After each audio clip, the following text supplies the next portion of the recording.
É possível florescer na infância? Hoje eu vou ler vários textos, então voltem agora para 2 Reis. Voltem para 2 Reis e nós vamos ver aqui uma história que todos vocês conhecem, mas eu quero dar um novo enfoque nessa manhã. Então vamos lá, 2 Reis 5, de 1 a 5. Uma história conhecida. O rei da Síria tinha um grande respeito por Naamã, que era comandante do seu exército, pois por meio dele o Senhor tinha dado grandes vitórias à Síria. Mas embora Naamã fosse um guerreiro valente, ele sofria de lepra. Naquela época, saqueadores sírios tinham invadido o território de Israel, e entre os cativos havia uma menina que se tornou serva da esposa de Naamã. Certo dia, a menina disse à sua senhora: como seria bom se o meu senhor fosse ver o profeta em Samaria. Ele o curaria da lepra. Naamã contou ao rei que a menina israelita tinha dito. Então o rei da Síria lhe respondeu: vá visitar o profeta, eu lhe darei uma carta de apresentação ao rei de Israel. Naamã partiu, levando 300 quilos de prata, 72 quilos de ouro e 10 roupas de festa. A carta para o rei de Israel dizia: com esta carta eu apresento meu servo Naamã, quero que o rei o cure da lepra. E aqui paramos. Vejam quantas coisas interessantes para analisarmos nessa história. Primeiro, Naamã era um homem importante no exército sírio. Tinha muitos soldados aos seus cuidados. Depois, os saqueadores tiraram lá do povo de Israel, não sei quantas pessoas vieram. Essa história se refere a uma menina. Se refere a uma menina, é uma criança, não sei quantos anos tinha. Se tinha 8, se tinha 10, se tinha 6, nós não sabemos. Mas a menina veio exatamente para a casa de Naamã. Isso me faz pensar que talvez Naamã participou dessa invasão a Israel. Agora, essa menina não estava com seus pais. Nós não sabemos se os pais vieram, estavam em outro lugar. Nós só sabemos que ela veio e se tornou uma escrava. Como todos os israelitas que foram tirados lá e vieram para a Síria, ela foi uma escrava na casa de Naamã. Ela era serva da esposa de Naamã. Muito bem. Porque eu penso que talvez Naamã estava naquela guerra, naquele momento em que tiraram algumas pessoas prisioneiras e levaram para a Síria. Porque eu tenho a impressão, vocês já viram que eu gosto de devagar sobre o que eu leio, né? Não é devagar, é devagar. É pensar como é que isso aconteceu. Então eu fico pensando que aquela menina veio e que Naamã olhou para aquela menina, ou talvez os seus próprios generais, e disseram: que menina diferenciada, essa menina é diferente.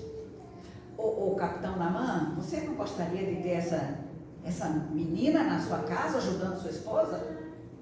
Eu penso que as coisas funcionaram mais ou menos assim. Mas eu também fico me perguntando, quanto tempo passou depois que a menina veio para a casa de Naamã e esse episódio que nós lemos na Bíblia aconteceu? Quanto tempo passou? Nós não sabemos, porque a Bíblia não diz. Mas eu penso, de novo, né? Bíblia by Daisy. Eu penso que esse episódio levou algum tempo para acontecer. E por que eu penso isso?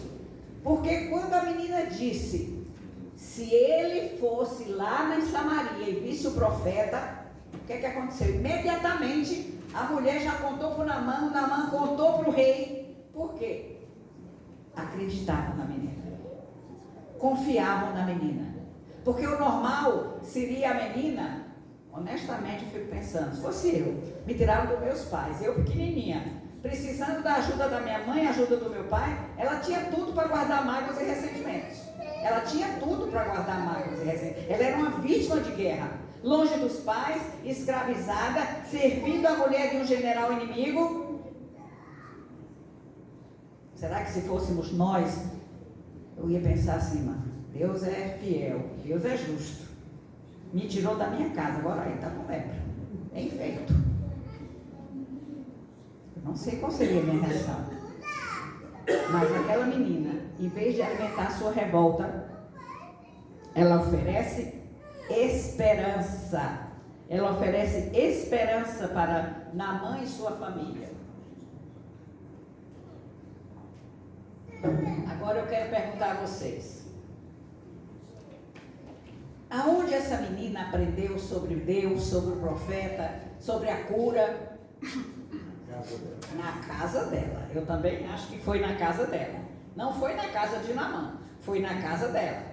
Essa fé que essa menina tinha não nasceu no palácio lá na Síria, nasceu na casa dos seus pais. Os valores que nós temos que passar para os nossos filhos, eles têm que ser ensinados. E é aí que a criança aprende a florescer. Nenhuma guerra, distância, sofrimento foi capaz de arrancar a fé dessa menina cativa.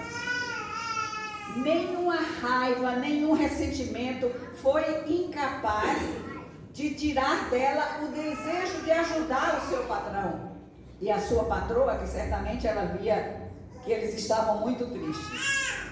Ah, sim! Ela não disse vá. Talvez se fosse um adulto, um jovem, diria, olha, leva lá que vai dar certo. Não, ela era uma menina. Talvez não tinha muita segurança para falar com a sua patroa. Ela disse, ah, se o meu Senhor estivesse com o profeta que está em Samaria. E essa frase mudou a vida daquela família. Gerou esperança em Naamã. Colocou reis em movimento, porque ela disse, já que eu vou, eu tenho que ter uma recomendação do rei, porque eu vou chegar lá assim sem nada. E já pegou presentes para levar e fez essa frase dessa menininha, fez um exército andar, porque Naamã não foi sozinho. Levou um general a mergulhar 7 vezes no Jordão e ficar curado. Isso é florescimento. Florescer é você impactar, é você abençoar a vida de outras pessoas que às vezes você nem tem muito conhecimento delas. Mas é isso, que você pode florescer em qualquer idade. E essa menininha, ela floresceu. Mas ela aprendeu a pular. Então agora eu quero falar um pouquinho dos pais. O que é que vocês estão ensinando os seus filhos? Estão ensinando a amar a Deus? Amar a Deus, queridos, é conhecer a Deus, é saber quem Ele é, saber o que pode fazer. Eu costumo dizer, você quer influenciar seus filhos, você tem que contar a eles das coisas maravilhosas que Deus faz. E se vocês que vieram desde quarta-feira, sabem que eu vou contando experiências, porque eu acho que o que Deus faz, a gente não pode ficar calado com o que Deus faz na nossa vida. Quando você abençoa outra pessoa com o que aconteceu com você, você está florescendo. Você está florescendo e abençoando outras pessoas e ajudando a florescer. Então nós temos que ensinar nossos filhos a amar a Deus. Agora vamos analisar um pouquinho. Como é que a gente ama a Deus? Nós, os pais. Será que os nossos filhos nos veem lendo Bíblia? Estou falando dos filhos menores agora, né? E olha, eu tive 3 pequenos assim, escadinha. E vou dizer que não é fácil não. A gente fazer as nossas coisas pessoais e espirituais com crianças pequenas. Eu compreendo isso. Não é fácil não.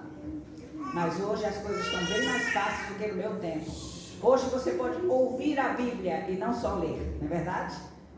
Então, o que seus filhos precisam? Eles precisam ver você com a sua Bíblia, ver você orando com Deus, orando a Deus, e ore com seu filho, ore por seu filho e ore sozinho. É importante demais. As crianças, por acaso, elas nascem boazinhas, fazendo oração, amando a Deus? Não, elas não nascem assim. Mas a gente precisa ensinar, não é verdade?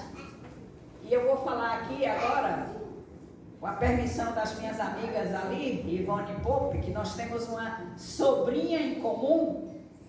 A sobrinha delas é casada com meu sobrinho, então ela virou minha sobrinha e é muito querida. E ela tem uma menininha que se chama Lara. Lara ainda não fez 2 anos, mas Lara sabe cantar músicas da igreja. Lara sabe os versos áureos. Ela não fez 2 anos, ela fala tudo. Fala tudo. É uma fofura. E eu agradeço a Deus porque a Lara está se mudando lá para a minha região. E agora vai ficar mais perto ainda de mim, para que eu possa curti-la. E sabe o que acontece? O que você ensina, ela aprende. Se você ensinar as músicas de forró, porque eu sou nordestina, né? Foi o que me veio à cabeça. Ela aprende. E a vovó da Lara, a irmã de vocês, ela passou uns dias lá na casa da Lara. E não sei o que é que aconteceu, eu não sei se foi no culto de pôr do sol, alguma coisa aconteceu, porque quando a gente fala assim, vamos orar, a Lara se ajoelhou e falou, joelha. Eu não sei se vocês viram, mas eu não me ajoelhei aqui. Eu estou com problema no meu joelho e descobri que a minha amiga também está. Então nós ficamos sentadinhas aqui. Mas quando eu estou no culto de pôr do sol lá na casa do avô da Lara, que é meu irmão, ela quer que a tia Deise ajoelhe. Então eu tenho muita dificuldade, porque eu estou com problema no joelho direito e isso me impede. Eu até ajoelho, mas depois eu não levanto. Então é melhor eu não ajoelhar, não é verdade?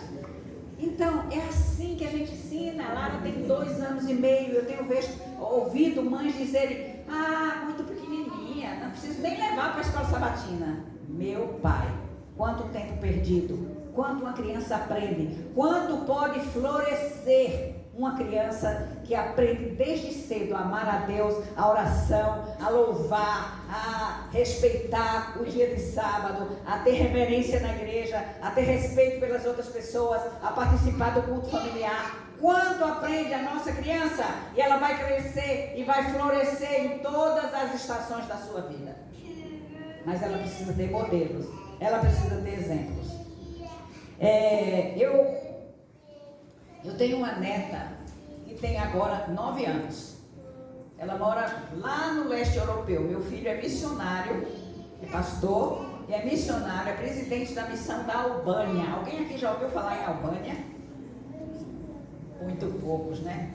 Eu também, até ele ir para lá, eu quase não tinha ouvido falar de Albânia. Albânia fica lá perto da Croácia, de Montenegro. É leste europeu, é o lado pobre da Europa. E ele já está lá há 8 anos. A Clara, que é a minha neta, chegou novinha.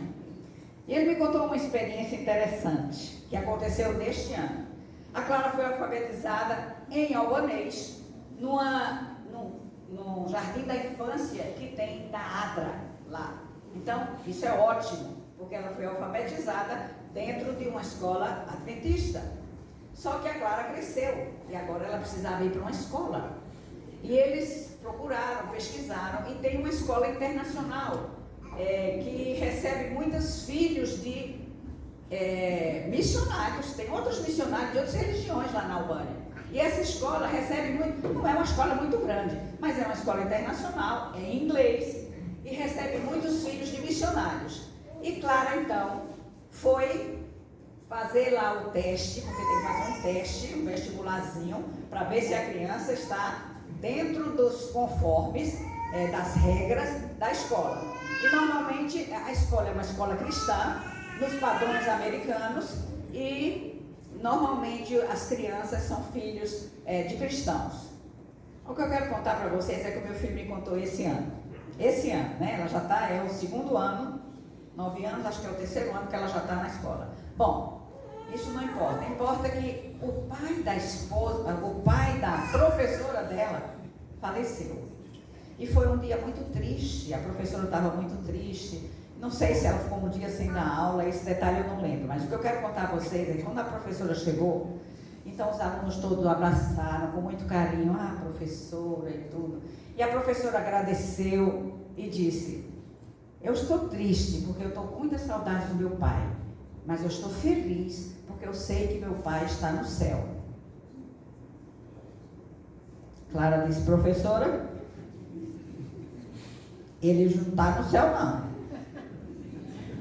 A professora, com a religião dela, ela disse, mas minha filha, ele está no céu, do lado de Jesus. Não, professora, a senhora está enganada, porque ele está na sepultura, ele só vai para o céu quando Jesus voltar. Aquela professora não completou a conversa, mas chamou o meu filho e disse: olha, a sua filha precisa entender que aqui a gente não está trabalhando a religião. E eu fiquei olhando. Eu não sei o que ficou na mente dessa professora, mas aquela pequena florzinha defendeu aquilo que ela cria, aquilo que ela acreditava. Queridos, seus filhos estão prontos para florescer? Aonde eles estão? Agora, onde é que os filhos aprendem tudo isso? Em casa. Os pais. Nós temos que dar o exemplo para os nossos filhos, dar o exemplo e ensinar. E vou dizer uma coisinha aqui com muito carinho. A gente não ensina a criança como a Bíblia diz, ensina a criança. É pequenininho, tem que começar a ensinar. Às vezes as pessoas perguntam: que idade você acha que eu devo comprar uma Bíblia para meu filho ou minha filha? De que idade tem sua filha? 8 meses. Eu falei: está atrasada 8 meses. Como? Quando nasce não sabe de nada, mas ouve suas historinhas, ouve você orando pela mamada dela. É tudo isso. Quando nasce é uma esponjinha, nós temos que colocar tudo aqui dentro, para que depois essas crianças possam florescer, sem precisar você estar mandando florescer. Mandando florescer como se isso fosse possível, né? Eu vou abrir um parênteses só para contar uma historinha aqui para vocês sobre gratidão. Uma senhora, uma mãe, estava com sua filha e andando na feira, e aí falou: ai mãe, que laranja linda. E o moço da banca de laranjas, muito simpático, falou: ah querida, essa fica para você, não precisa pagar, essa é sua, estou lhe dando de presente. Ai, obrigada. Não, ela não disse obrigada, a mãe disse obrigada, e a filha: ah, que beleza. Aí a mãe falou: filhinha, como é que você diz para o moço? Ele tem uma laranja, como é que você diz para o moço? Aí ela pegou, olhou a laranja e falou: descasca. O que é que nós estamos ensinando aos nossos filhos, né? Parece engraçado, mas é para reflexão. Nós temos que ensinar os nossos filhos, até hoje em dia, a não serem ansiosos. Porque a ansiedade hoje, que é o mal do século, está atingindo as nossas crianças cada vez mais cedo. E eu não tenho medo de errar, como eu falei ontem à noite, por causa do excesso de telas. É o burnout digital, é isso.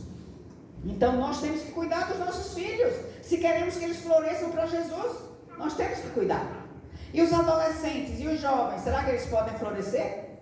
Vamos lá, vamos no livro de Gênesis. Eu disse que hoje eu tinha muitas passagens para contar as histórias das pessoas, dos jovens, das crianças que floresceram para Deus. Gênesis 39, e eu vou ler uma parte que não é a história inteira, mas é a parte que eu acho mais linda. A partir do dia em que José foi encarregado de toda a casa, de todas as propriedades de Potifar, o Senhor começou a abençoar a casa do egípcio por causa de José. Sabe o que é florescer? É impactar positivamente as pessoas onde você está. O Senhor começou a abençoar a casa de Potifar por causa de José. E então, o que é que aconteceu? Tudo corria bem na casa. As plantações, os animais prosperavam. E Potifar foi ganhando, e José foi ganhando a confiança de Potifar. E assim Potifar entregou tudo que ele possuía aos cuidados de José. Tendo como administrador, não se preocupava com nada, exceto com quem iria comer. José era um rapaz muito bonito, de bela aparência. E logo a esposa de Potifar começou a olhar para ele com desejo. Ei, moço, vem cá, vem aqui, vamos conversar um pouco. Ei, vem aqui, deite-se comigo. Ela ordenou, já que quando ele não deu resposta para ela, José recusou e disse: meu senhor me confiou todos os bens da sua casa, não precisa se preocupar com nada. Ninguém aqui tem mais autoridade do que eu. Ele não me negou coisa alguma, exceto a senhora, que é a mulher dele. Como poderia eu cometer tamanha maldade? Eu estaria pecando contra o meu Deus. Não é só pelo seu marido, senhora, é pelo meu Deus. Isso é florescer para Deus. Eu posso imaginar que essa mulher ficou irada, mas querem saber o que eu penso mesmo? Eu acho que Potifar proteger a sua reputação. Ele botou José lá na prisão, mas não acho que ele acreditou, não. Não creio que Potifar acreditou, mas isso não importa. O que importa é um jovem, um adolescente, saiu da sua casa, foi vendido pelos seus irmãos, devia estar com raiva de todo mundo. Eu não quero nem saber, pois agora eu vou ganhar os favores dessa mulher. Não. Ele tinha aqui dentro o temor de Deus. Um adolescente, um jovem. E os jovens que nós temos aqui estão prontos e preenchidos para florescer, para fugir das tentações que o mundo oferece? Seu filho, que é um adolescente, que é um jovem, como é que ele está? Normalmente essa fase da adolescência é a fase mais difícil, quando ele se afasta um pouco da igreja. Mas, queridos, aquilo que foi semeado, acredite, vai brotar. Vai trazer o filho de volta que está fora. Com certeza. Então, a gente só colhe o que semeia. Então, vamos semear na mente, no coração dos nossos filhos, o amor a Deus, o respeito pelas coisas espirituais, a reverência, os valores morais que estão destruídos na nossa sociedade, e o controle pelo o que o inimigo está fazendo nas nossas vidas, nas nossas casas, debaixo dos nossos olhos, e nós não estamos nem aí. Eu estou falando de novo das telas, porque está virando uma epidemia, e nós pais não estamos nos dando conta. Certo lugar que eu falei um pouco sobre isso, uma mãe veio e falou: olha, quem fala de tela hoje, que não pode dar para as crianças, porque não tem filho pequeno. Eu falei: meu Deus, eu não tenho filho pequeno, mas eu tenho netos. Eu oro cada dia para Deus dar forças a esses pais para controlarem, porque é uma coisa especial. Você mesmo vai olhar uma mensagem. Não é só as crianças, não. Como é que eu posso proibir meu filho se eu estou aqui? Vou olhar, nossa, apareceu uma outra aqui. Honestamente, eu vou dizer a vocês, às vezes eu pego meu celular para mandar uma mensagem. Eu trabalho com ele, então é difícil, eu atendo online. Eu pego um celular, vou mandar uma mensagem para confirmar amanhã a sessão. Aí eu vejo que tem uma mensagem para mim, e mais outra, quando eu olho, passou meia hora, eu ainda estou aqui, e não mandei a mensagem que fui dar. Vocês entendem como a gente precisa cuidar e lembrar que a gente só pode florescer se a gente estiver conectado à água da vida, ao sol da justiça. Essas coisas são importantes para o florescimento. E a sua influência é muito importante para os seus filhos também florescerem. Agora eu me pergunto, não temos tempo? A correria é grande. Muitos passam essa fase com os filhos pequenos, é a fase onde a gente está ativo, onde a gente está fazendo muita coisa, trabalhando, construindo o futuro. Cuidado para não construir um futuro brilhante e o seu filho não está nele. Desculpa, mas o meu coração dói quando eu penso na nova geração que está crescendo agora, que é a geração digital. Como será essa geração?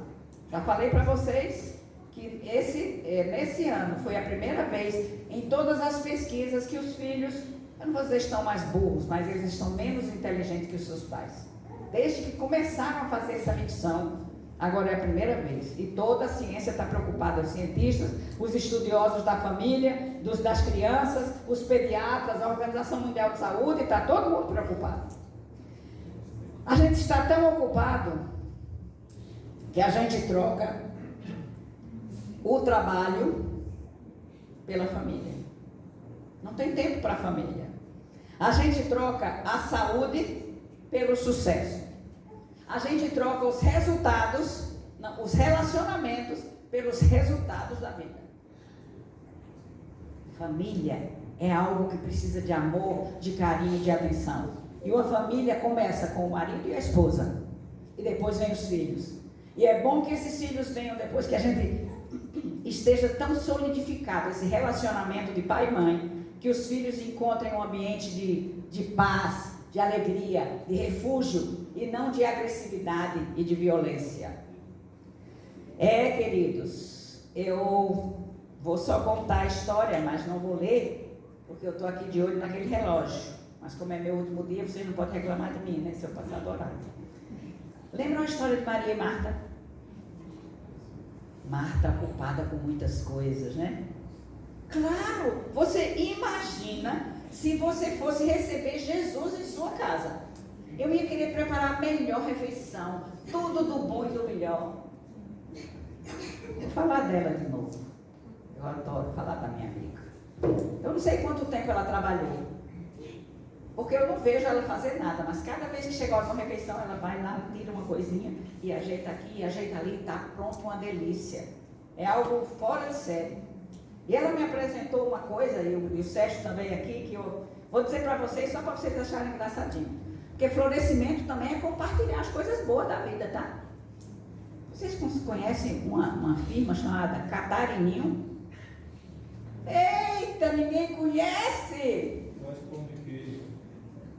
Pão de queijo, cara. Eles fazem um cata-pizza. É umas esfirrinhas assim.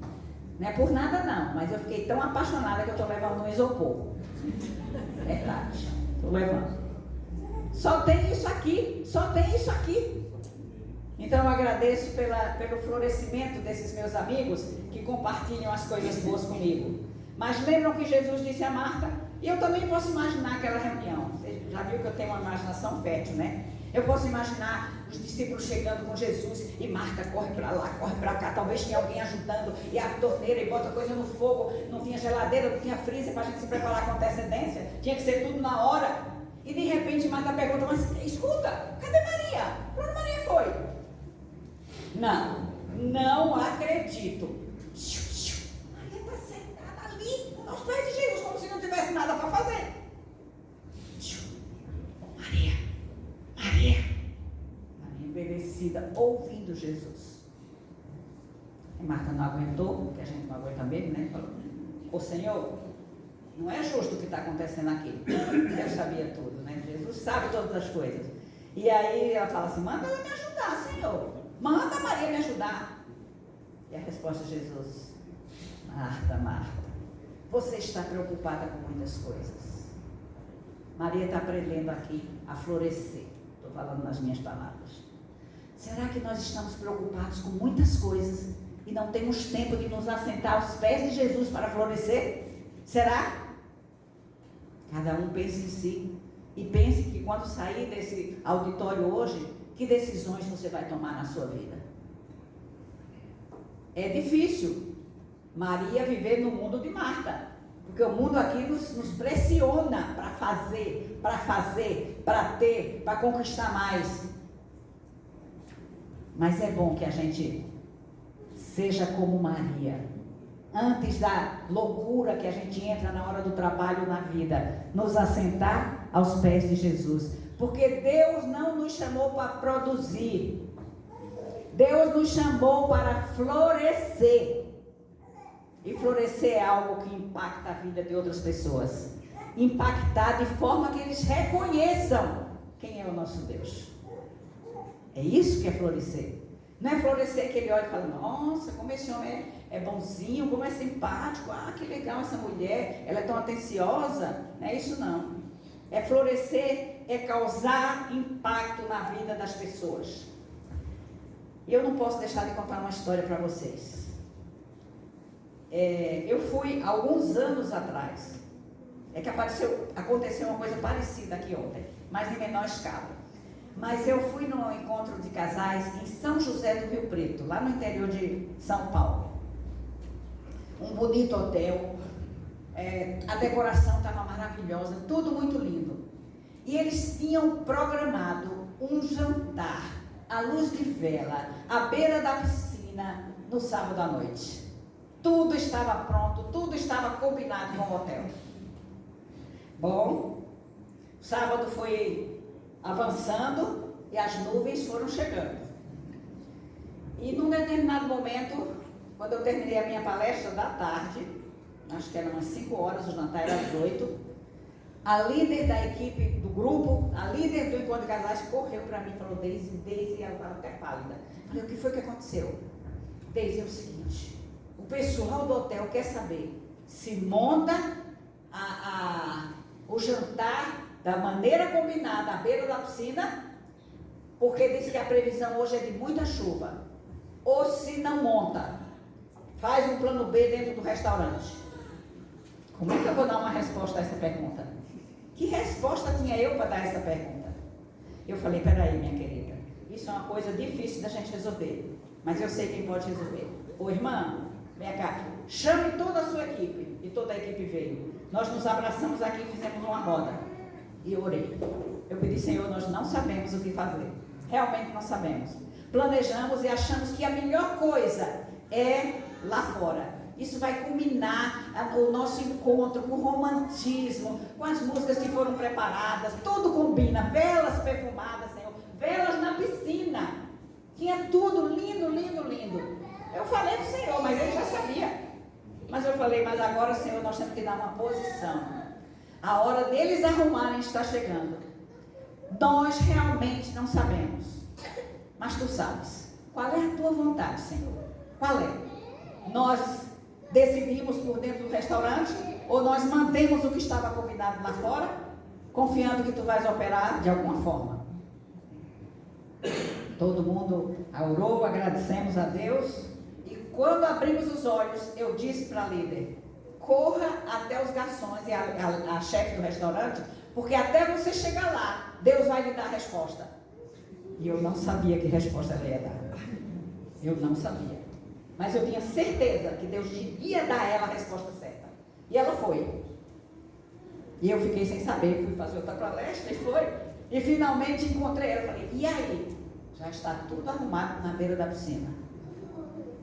Senhor, agora é contigo, não é mais conosco, é contigo. Quando ia chegando perto da hora, começou a gente a ouvir trovões, o céu nublado, e a gente ouvir trovões e ver relâmpagos próximos do hotel. De novo veio a chefe do restaurante, você tem certeza que é para a gente deixar ali fora? Você tem certeza? E ela tem certeza, ela estava super segura, super. Tenho certeza. Queridos, nós, ao som de trovões e de relâmpagos, nós fizemos o nosso lindo jantar romântico. Foi maravilhoso. Não caiu uma gota de água até os garçons e os ajudadores lá do restaurante tirarem a última peça que estava ao relento. Aí o temporal desabou. E eu quero dizer a vocês que isso foi a coisa mais impactante de uma confiança em Deus que os funcionários daquele hotel viram. Sabe por quê? Porque no outro dia eles chegaram comentando. Ao redor do hotel, em todos os lugares, havia até alagado de tanta água. E eles não entendiam como aqui não caiu uma gota de água. Provai e vede. É assim o nosso Deus. Eu não posso dizer que todas as vezes você vai tomar uma posição. Não tome uma posição sem saber o que é que Deus quer. E às vezes ele não diz. Não disse para mim, mas disse para a moça. Disse para a líder do evento. E ela foi embora correndo. E aí, fizemos, nada mudou no nosso programa e foi maravilhoso. E o pessoal ficou impressionado, não conosco, mas com Deus. Com Deus. Uma terra de gozem no meio de um temporal. Somente para que a gente tivesse um final feliz para o nosso evento. Então vocês percebem que você e Deus é maioria? Percebem? Que não importa quantos estejam do outro lado, que você não precisa temer, porque você nunca está sozinho. E eu quero caminhar para um encerramento agora com a idade mais linda. A fase da vida mais linda. Vocês podem imaginar que fase que eu vou falar? A minha, queridos. Que o pessoal fica aí chamando de idade de ouro. Até agora não vi ouro nenhum na minha casa. Nada. Melhor idade. Isso eu até posso concordar. Porque, sinceramente, eu sempre fui uma pessoa de autoestima bem baixa. Eu, muito tímida. E, através de muita oração e do meu esposo, eu floresci para Deus. Então, hoje eu me amo mais do que quando eu tinha 15 anos. Pode ter certeza. Me amo, aprendi a me amar. Eu posso contar? Conta? Vou contar, ela mandou, tá? Ontem nós fomos em umas lojas aqui de Timbó, que eu fiquei apaixonada por todas as lojas. E eu queria um pijama para dar de presente à minha prima que vai fazer aniversário. E aí chegamos numa loja lá e a moça mostrou um pijama. Quando eu olhei, eu falei, não, esse pijama é meu. Eu vou ter que comprar para mim, porque ele tem a minha cara. Eles tinham um coração grande. Aí eu lembrei, dia dos namorados. Pronto, eu vou comprar presente dos namorados para mim. E sabe o que dizia aqui no coração? É namorada de mim mesma. Eu falei, sou eu. E eu quis comprar, mas os dois não deixaram eu comprar. Quando eu fui pagar, já estava pago. Amanhã eu vou comprar outra coisa para ver se acontece de novo a mesma coisa. Queridos, estou chegando na idade quando a gente vai envelhecendo. E aí a escolha é sua. Se você quer continuar florescendo ou não. Porque a Bíblia disse, vocês viram o primeiro trecho que eu li, que ainda na velhice farão o quê? Darão frutos. Então eu não quero ver aqui ninguém que está na idade de ouro, que está 60 a mais, ou 70 a mais, ou 80 a mais. Não, eu não posso mais nada. Aliás, eu não sei como é aqui, mas lá em São Paulo, antigamente os 60 a mais, eles tinham lugares reservados no shopping, mas era tudo assim, ó, era um velho assim com uma bengala, desse jeito, era a posição, desse jeito, assim. E eu falei, mas isso é um absurdo, né? Isso é um absurdo. Agora mudaram, agora está ereto, né? Com a passadinha aqui, um chapéuzinho, tá, tudo melhorou, tudo bem. Então, queridos, eu quero ler para vocês aqui rapidamente a história de um homem que foi chamado para florescer aos 75 anos. E aí você vai me dizer, não, mas 75 anos naquele tempo era jovem. Não, no dele não era jovem não. Na época dele já era mais velho sim.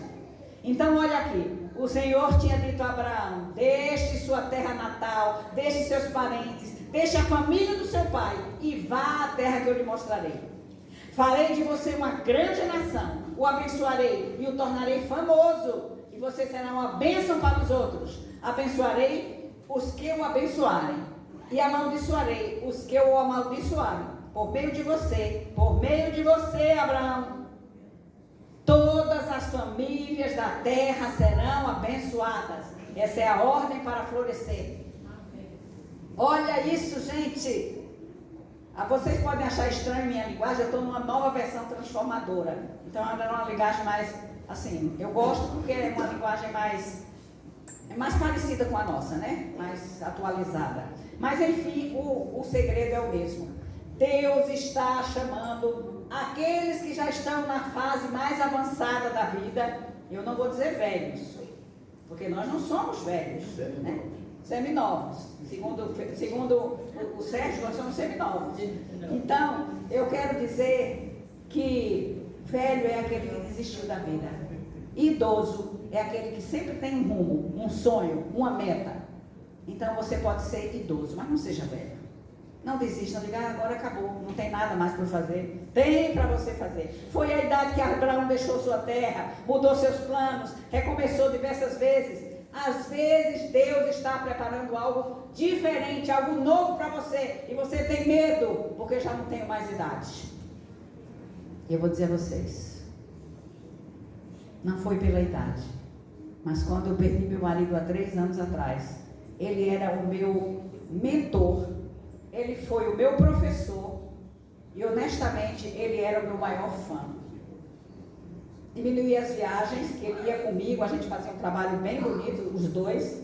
Eu diminuí as viagens quando ele começou a ficar doente, mas cada lugar que eu ia e ele não ia, ele me dizia, observe se vai ser transmitido, porque eu quero assistir você. E um dia, não foi de repente, depois de 13 dias na UTI, meu esposo descansou no Senhor. Quando isso aconteceu, eu falei para os meus filhos, aqui eu paro. Nem quero atender mais casais, não quero falar, pregar nas igrejas, não quero fazer palestra. A gente fazia isso juntos. Eu não vou fazer mais isso. E meu filho disse, mãe, é cedo para você decidir isso. Fique no seu cantinho, cancele sua agenda. mas ainda é muito cedo para você dizer o que você vai ou o que você não vai fazer. E assim aconteceu. Eu fiquei no meu lugar, eu cancelei os convites, não aceitava nenhum convite, e os meses foram se passando, até o dia, talvez uns 6, 7 meses depois. Não foi muito tempo não, porque Deus não ia me deixar enferrujar, porque ele sabe que comigo as coisas são duras, então ele tem que apertar muito para poder eu reagir e florescer. E agora foi embora o meu melhor fã. Como é que eu ia fazer as coisas se eu não tinha ninguém? Cada livro que eu escrevi, e são 7 publicados, cada livro que eu escrevi, ele lia e dizia, não, melhora um pouco aqui, essas palavras estão muito científicas, bota numa linguagem que o povão possa entender, porque aí todo mundo entende. E foi assim que eu me tornei uma escritora, me tornei uma palestrante. Agora, o meu apoio, o meu incentivo, a minha motivação e parte da minha confiança tinha ido embora. Mas um dia, aqui, mexendo na timeline aqui, não sei se do meu iPad, não sei se do meu iPhone, não sei. Mas eu sei que eu encontrei um texto que eu não tinha planejado contar essa história, por isso eu não estou com o texto aqui. Mas eu não vou abrir não, porque eu conheço ele de cor. Eu encontrei Josué 1:9, e Deus faz muito isso comigo. Cada manhã, cada vez que eu abro minha Bíblia, eu peço para Ele me dar a mensagem daquele dia. E eu contei ontem à noite a história da mensagem que eu não quis receber, vocês sabem. Então, dessa vez, a mensagem dizia assim, não te mandei eu, seja forte e corajosa. O texto é no masculino, mas para mim ele veio no feminino. Seja forte e corajosa. Não tenha medo nem desanime, porque eu, o Senhor teu Deus, eu vou estar com você por onde você andar. Eu baixei a minha cabeça e falei, Senhor, eu estou entendendo certo. É isso mesmo que tu queres de mim. E desde então, claro que as primeiras vezes eu mais chorava do que falava, mas a igreja chorava comigo e a mensagem era dada de uma forma ou de outra.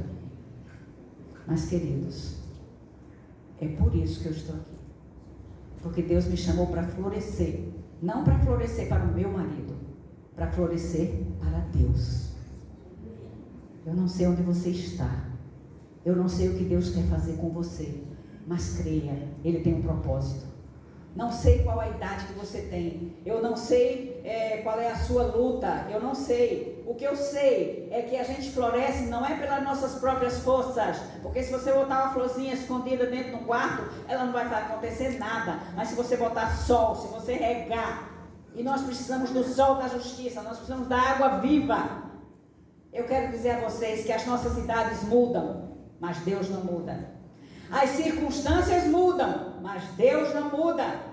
E apesar de tudo, Deus quer nos usar. Ele segura na mão da criança. O Deus que segura na mão da criança é o mesmo Deus que segura na mão do idoso e diz, floresça, você ainda vai dar frutos, porque é isso que eu tenho para você. Talvez hoje você esteja vivendo um momento difícil, eu não sei, difícil na sua vida pessoal, difícil na sua vida conjugal, talvez um problema financeiro, talvez um problema de saúde, talvez um problema espiritual. Floresça onde está plantado. Não desperdice aquilo que Deus dotou você para fazer. Não desperdice. Então, queridos, a criança pode florescer, o adolescente pode florescer, o jovem pode florescer, o adulto pode florescer e o idoso pode florescer. Por quê? Porque não é a circunstância que determina o florescimento, é a conexão com Deus. Como está a sua conexão com Deus? Não importa onde Deus o plantou, nem que idade você tem. Quando as suas raízes estão firmadas nele, você sempre encontrará uma maneira de florescer. O meu desejo nesta manhã é que Deus abençoe cada um de nós, porque eu me incluo nessa mensagem, eu preciso disso. Deus abençoe cada um de nós, mostrando qual o propósito que Ele tem para a nossa vida e nos ajude a florescer aonde nós estamos plantados. E se você disser, eu não sei como posso florescer, eu também não sabia, até Deus me mostrar. Então, Deus está do seu lado, Ele tem um propósito para a sua vida, independe da sua idade. Acredite, busque a Deus, Crie uma conexão forte com Deus. E as coisas vão acontecer. Porque não é pela força, nem pela violência, mas pelo meu espírito, diz o Senhor dos Exércitos.